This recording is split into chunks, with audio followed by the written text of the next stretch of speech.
cheap energy to what made this country great. Until the Arab oil embargo, prices can go really up. I remember pumping gas at 17 cents a gallon. Yep. Yeah, we have two Saudi Arabias beneath our own soil right now of this liquefied natural gas. But we were told we're running out of oil. No, I know, yeah, right.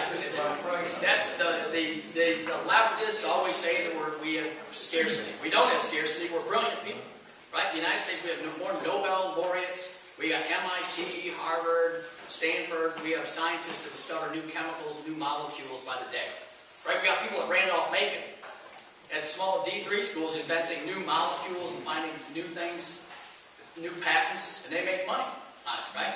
So if you let Americans do their thing, there is no scarcity, right? They said we're going to run out of food 200 years ago. Then we're going to have an ice age, and now we're heating up, right? We have two Saudi Arabias worth of natural gas beneath our own soil right now, and the government won't let us go get it. And at the same time, I mean, just totally ironically, right? Russia is holding Ukraine and a bunch of countries hostage for natural gas, right? It's threatening to freeze them out. We should just ship a bunch over there, make money, make friends, and that's capitalism, right? Next question, please. Yes, sir. And then, yep. If you're elected, would you meet with your constituents? Yeah. Good. Yes, sir. I make a commitment and a pledge. Term limits, I will also pledge to put in either a flat tax or a fair tax as a bill. And I will meet every county and city, the city of Richmond, once a month, period. Right? My job is to represent the people, and so I'll make a commitment to meet every single county once a month while I'm in office. And that's going to be some burning some rock. Right? That's going to be some, right? It'll be a busy one, but that's my job, and so I'm going to do it. If you are elected, you can have your monthly meeting here. Good. Hey.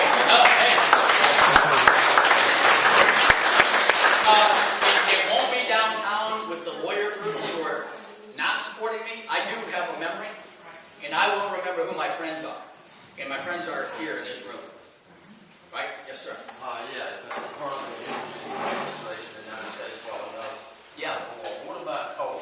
I understand in Texas and places in the West, they have curtailed the coal power plants from operating, and their power bills are going to double and getting ready to go up again. Yeah. We've got a lot of people that use it working, save Virginia money. Oh yeah, no, I'm a free market guy, right? So I'm not against, and I'm for algae, right? I'm for whatever, as long as the price is cheap and it's efficient, right? So coal works, so I'm pro coal. If something comes along that's cheaper without government subsidies, right? I mean cheaper for real. I'm in favor of whatever, windmills, ocean, whatever, right? But I want the free market to solve that problem so it's real, right? Natural gas, that's happening already, right? So that's what free market people believe in. The ingenuity of the American people will solve our energy problems. There's no problem with that. And the coal, we're much cleaner on that. Rich countries, right? The left thinks that being rich is just bad in and of itself, right? It's absolutely false. Every rich country, what happens to your environment as you become richer? They become cleaner. Fact. It's just fact, measurable, right? As you become richer, we all want to have a clean, right? When I take my kid fishing, I want them to have fish in there that don't have radioactive eyeballs, right? So, of course we care for the environment, but we're not bad people, right? Over time, rich countries solve the problems. We get it right. It's not all perfect, but we get it right. Yeah, sir. I want one thing, and that's great school to teach reading and writing and arithmetic and civics and government. When I was a kid, government made the law. Congress made the law. Now it's agencies all over the place. I don't want them in my life, but the problem is nobody knows what our government's supposed to do. We don't teach script anymore, or whatever it is when you write primitive. Okay? So how are you going to read the documents that this country's based on? The Constitution, the Declaration of Independence. We don't teach these kids anything. And so now we're going to send you to Congress, hopefully, to fix this. But you're not going to win. You're not going to take it on. I mean, I'm willing to vote for it, But you'll be surprised, you'll be there's got surprised. to be more to it. Yeah. First of all, we got to stop the agencies Yeah. from making laws that we all want. Well, I've been giving that talk for 10 years before I was trying to get elected. I give a talk called The Soul of the American University by Marsden at Notre Dame. And I basically start off with what's in the curriculums at the K to 12 and what's not in the curriculums. And what's not in the curriculum for the first 13 years of your kid's life, we teach them no religion, no philosophy, and no ethics. And at the ripe age of 19, we expect them somehow to be good people and no ethics. Right? For 13 years. And some people, the Virginia way, right, is, well, we do that in the family here. We do that in the family. And I had an educator say this up at a crowd, and in the next paragraph, he totally goofed up. Because then, the next paragraph, he said what the breakdown of the family is in some of the inner city schools. And what percent of families are out of tact, right? No mother and father with the kids? 70%. Right? So the public schools aren't teaching civics, along with reading and writing and the fundamentals. So what's the answer? I mean, the answer is get rid of No Child Left Behind, get rid of all the federal intrusion and everything, take that money, block grant it to the states, and get the teachers some responsibility again and autonomy to teach the kids. They're scared stiff of disciplining kids and etc. Right? And if that doesn't work, I'm all for vouchers, right? And choice. Give everyone, we spend about $5,000 a year, the Virginia contribution to public ed. It's $12,000 a year, right? So the state contribution is about $5,000, the locals $5,000, and the feds put in $1,000. So there's plenty of money. You give a check to the family and say, here's 10 grand, go educate your kid, right? And there would have to be some requirements on that you cover some fundamentals. But I think that experiment would work out well. It has through all history, right? My standard joke, I shouldn't say this because it's risky in a political talk, but Socrates trained in Plato on a rock, right? There was no 10,000 a year. There was no fancy gymnasium, no waterfalls in the atrium, no Asian food court, right? Socrates trained in Plato trained in Aristotle, basically with nothing. And the greatest minds in Western civic. So it doesn't take money, it takes discipline. The rest of the world's got that, right? China and India, they're working their tails off, and they're beating us. And we need to wake up. Well, discipline's a big thing. Yeah, that's the, right. Yeah, right. Right. And that's what no politician's willing to say, right? Part of it's demand-driven, right? Look at our media. Look at the stuff we have is demand-driven, right? The kids want to have 4 years of a party. Yeah. Right? And the parents, most parents are allowing that to happen. They're not saying, hey, discipline my kid hard. Right? I'm not hearing that every day. In first, second, third grade, they can't discipline. That's sad. Yeah.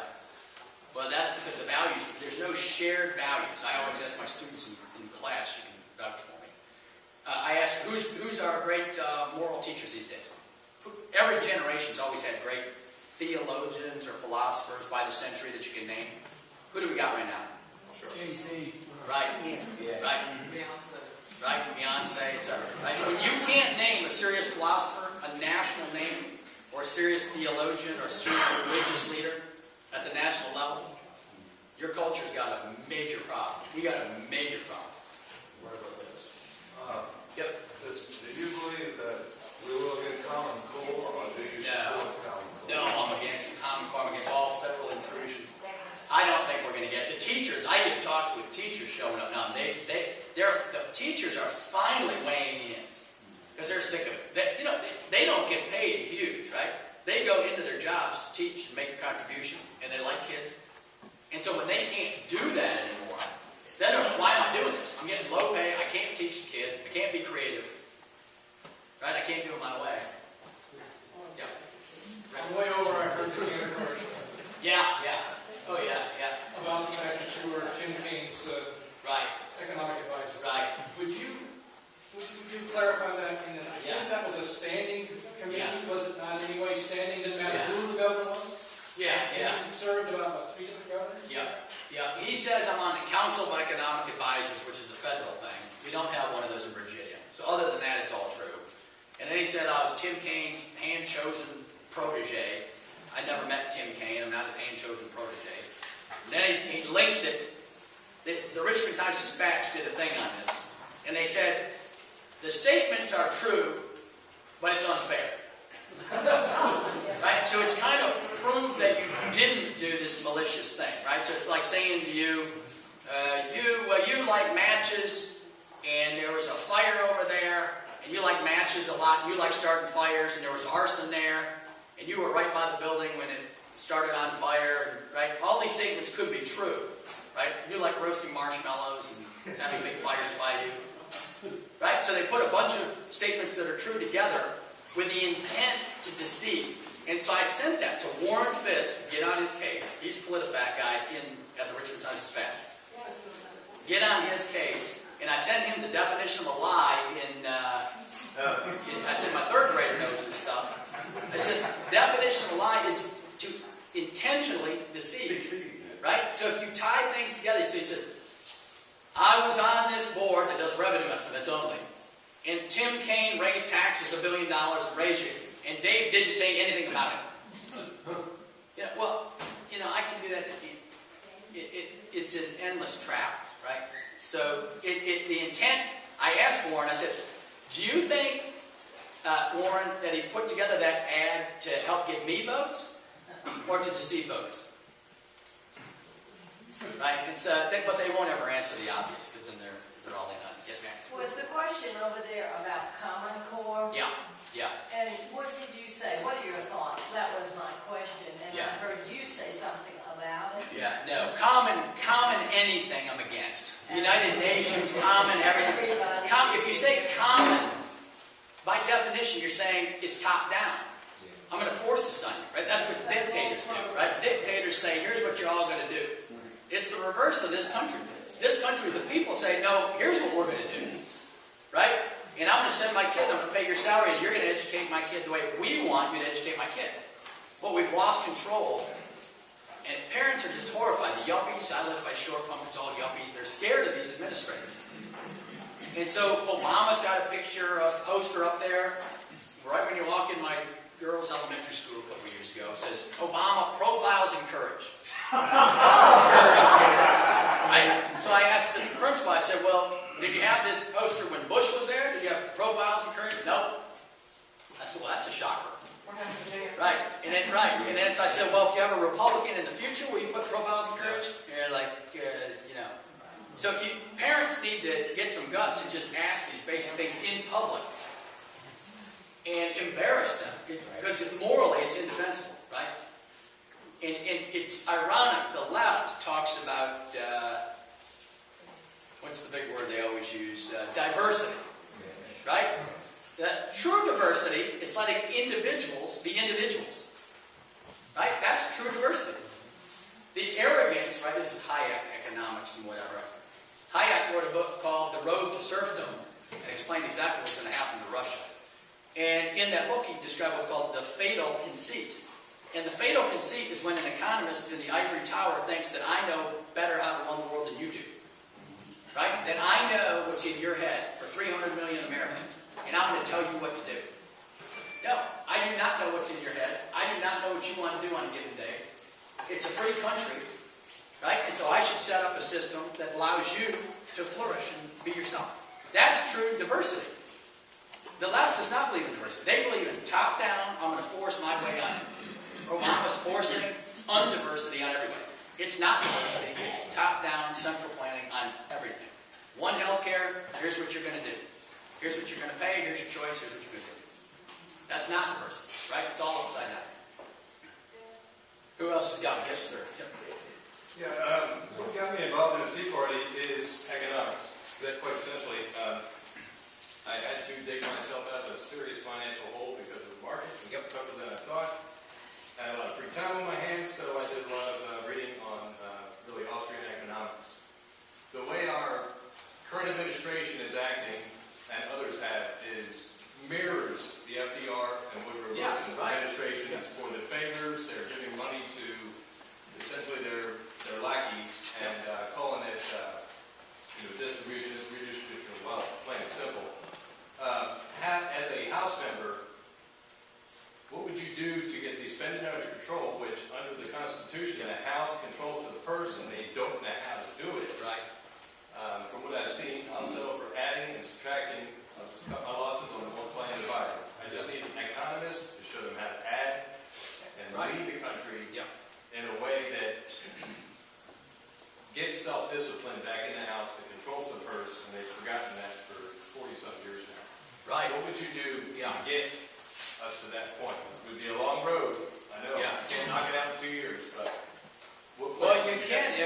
it's not just little marginal changes, right? In order to avoid those insolvency issues with Medicare and Social Security, you have to do some major cuts. And so that's what politicians aren't willing to say, right? We're going to have to take some bad medicine coming out.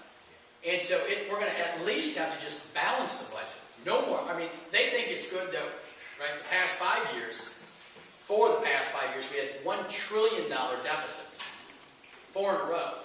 And now it's good news that it's only $500 billion this year that we're going into debt more. Right? So we have $500 billion in deficit this year, which adds to the debt. So the Republican leadership spins that, right? They're spinning just like Obama, and they say, well, the deficit's going down. Right? Well, that's a true statement, just like Eric's ads against me. Right? So the deficit's going from $1 trillion down to $500 billion, but it's still $500 billion more debt at the end of the year. Right? So it's just, they're just spinning out of control. So we need a balanced budget immediately, and that doesn't solve the problem. Right? And then you're going to have to increase the working age, right? Social Security, Medicare, and all these weren't intended to be retirement programs.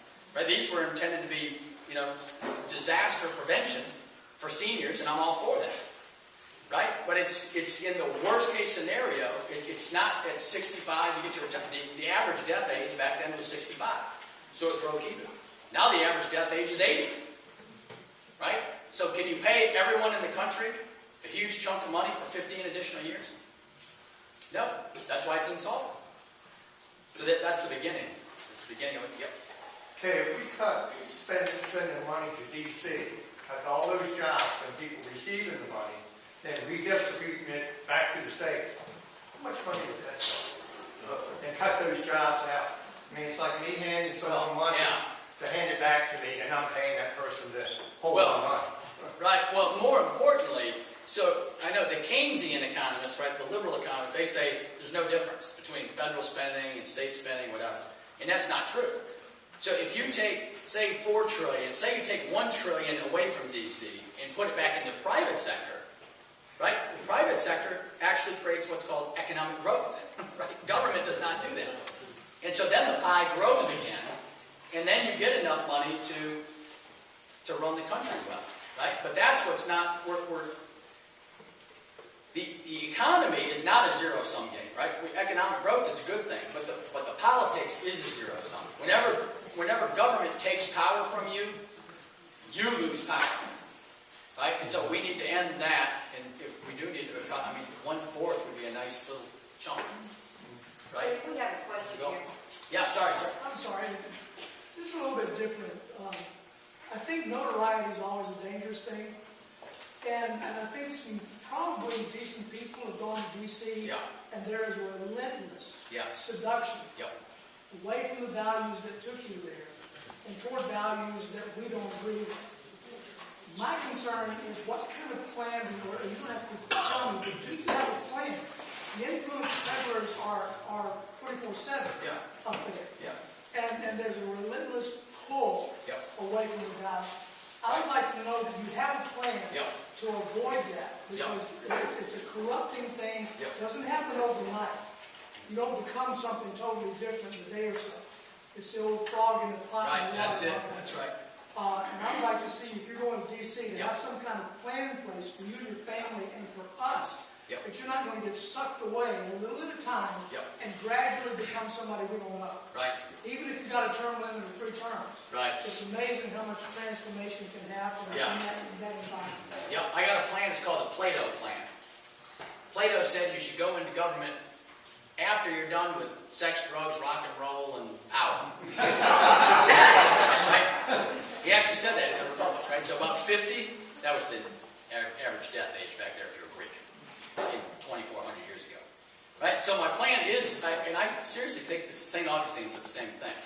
Right? So the Plato plan is, the best evidence I can give you so far is I'm 50 this summer, so I take that as providential. Right? So I'm 50 going into politics. And I have not enriched myself yet. If I wanted to enrich myself, I would not be at a church-affiliated liberal arts college. Right? Just for starters. But it is the right question. So what's my plan? My plan is I'll make pledges on paper ahead of time. That's called ethics, right? When you put the rules down ahead of time. So I'll make pledges, and if I break those pledges, They're bribing me, threatening me, right? Extorting me or whatever. And that's the plan. You put it on paper ahead of time, and once I go astray, kick me out. And don't let someone stay over 10 years. You see now Eric Cantor's got, right? If you've read the book Extortion by Peter Schweitzer, go read that book if you haven't read that. The money chain, he is the money guy in the Congress, number one, right? And that went from the Hammer. Tom DeLay was the money man to Roy Blunt, Missouri. And you don't want to read. I mean, if you read about these connections these guys had, you won't sleep good at night. And Roy Blunt handed the gavel over to the number one money raiser in Congress, and that's Eric Cantor. And just an example in that book, there's two examples. One, to get on the ethics committee, which is the lowest, scummiest committee you can be on, having to do ethics in D.C. Right? To get on that one, you got to bundle $100,000 to the caucus, to pay the Republican caucus, to get on the ethics committee. I'm not making it up. In the second story in that book, he's got a thing called toll booths, and McDonald got in trouble for the Rolex watch. I don't have any watch on. It's on my phone. Right? He got in trouble, and it's against the law. Quid pro quo. Right? This for that is against the law. This guy, I called him. He was going to be my speaker, but the school said I shouldn't bring him in because I'm running. But I'll bring him in next term. I'll still be here. Right? I don't start till January. Y'all get me in. But I'll bring him in. And he said every single bill he can show with precision, bills come in and they just sit there in the toll booth until the lobbyists pay the bill. And then the bill within 2 to 3 days, and you can show that statistically, the bill moves after the money comes in. And so in the past we've said the lobbyists, these lobbyists are the bad guys, the K Street lawyers, lobbyists, whatever. This guy's thesis is no, that's not what's going on. His title is Extortion. He shows the politicians are extorting the lobbyists. And the lobbyists don't even want to do it. But if you don't do it, you don't get your bills moved. So it's not about a Rolex, it's about every single bill in the United States Congress right now to put you in a good mood at the end of the evening. Right? I know. That's how bad it is. That's what's going on. And this guy is no slack. This guy's Stanford University Hoover Institute. And he moved himself down to Florida from D.C. so he wouldn't get corrupted.